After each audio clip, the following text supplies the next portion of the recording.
안녕하세요. 내야전과학 전문학원에서 고1 통합을 담당하고 있는 김원주 강사입니다. 2025년 1학기 기말 통합과학 고양외고 내신 분석 리포트 시작해 보도록 하겠습니다. 일단 고양외고는 전반적으로 지금 시험의 특징을 좀 보면 문제수가 좀 많고요. 그리고 기본적으로 그렇게 쉬운 문제, 그렇게 어려운 문제가 아니라 중상급 난이도의 문제를 연속적으로 내기 때문에 정확하게 문제풀이 훈련을 좀 많이 하는 게 좀 필요할 것 같고요. 그리고 이번 기말고사는 또 앞에 봤었던 중간고사를 또 누적으로 봤기 때문에 시험 범위가 생각보다는 좀 까다로웠다라는 생각이 듭니다. 그래서 아이들 점수를 좀 이제 이렇게 비교를 해보면 80점대 중반, 후반, 중후반 정도가 1등급 컷으로 조심스럽게 예상해 보고요.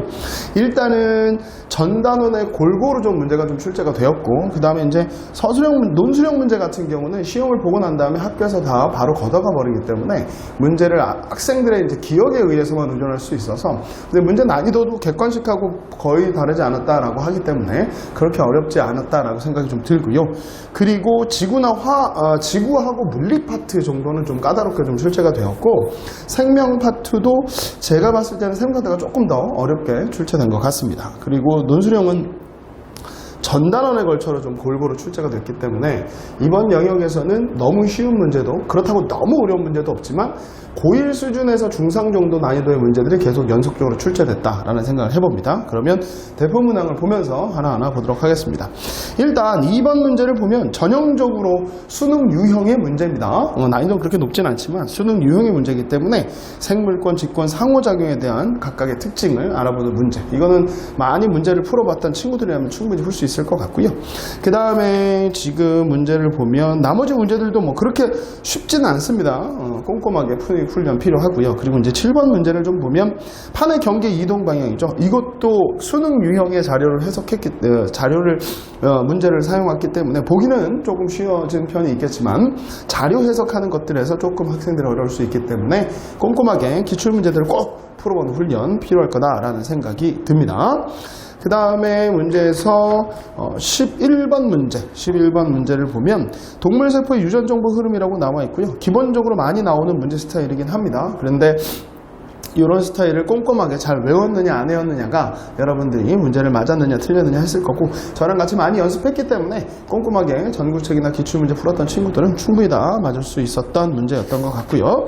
그 다음에 16번 문제도 그렇게 특이한 문제는 아니지만 전체적으로 범위가 넓었기 때문에 고루고루 처음부터 끝까지 고루고루 내용 설명이 좀 머릿속에 기억이 돼야 되고, 그걸 토대로 기본적으로 좀 꼼꼼하게 문제를 푸는 훈련들이 필요하겠다. 그래서 16번 문제 정도도 봤을 때는 기본적으로 풀 수 있는 문제지만 이쪽 파트를 또 공부 안 했거나 까먹었거나 했으면 좀 어려웠을 법한 문제긴 합니다. 그래서 그런 문제들도 다시 한번 꼼꼼하게 좀 다뤄주셨으면 좋겠고, 역학 문제도 중간중간에 나오는데 그런 문제들도 생각보다는 조금 난이도가 있었다라는 생각이 들고, 21번, 22번 연결 문제 같은 경우는 이거는 그 유전정보의 흐름에서, 이거는 코드를 통해서 전사 번역을 통해서 아미노산 찾아내는 거고, 그거에 대한 특징들을 물어보는 연결 문제이기 때문에 이게 아마 생각보다는 여러분들이 좀 푸셨을 때 좀 헷갈릴 수 있을 만한 문제였었던 것 같습니다. 그래서 그 문제만 조금 여러분들이 조심하셨다면 어렵지 않았을 거고요.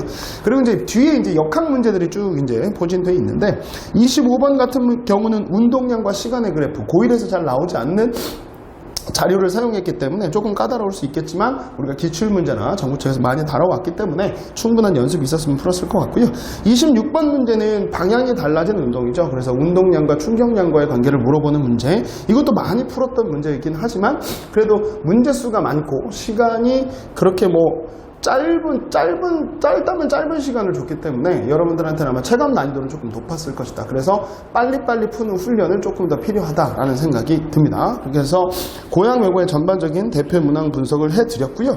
전반적으로 다시 한번 좀 총평을 좀 드리자면, 고양외고 같은 경우는 빠른 시간에 많은 문제를 풀어야 되고, 그것도 중상 난이도의 문제를 풀어야 되기 때문에 기본적으로 익숙한 문제들을 만들면 됩니다. 그러니까 기출문제 많이 풀고 전국책 풀면서 연습하고, 이렇게 해서 꼼꼼하게 꼼꼼하게 하나하나 개념을 충분히 공부하면 될 것 같고, 기본적으로 계속 누적 범위로 진행을 하고 있기 때문에 2학기에도 누적 범위가 될 수 있으니까 그 부분 착안해서 앞에 부분 까먹지 말고 기본적으로 내용 정리해 가면서 그런 내용들이 하나하나 머릿속에 쌓일 수 있도록 그렇게 공부하면 좋은 성적 얻을 수 있을 것 같습니다.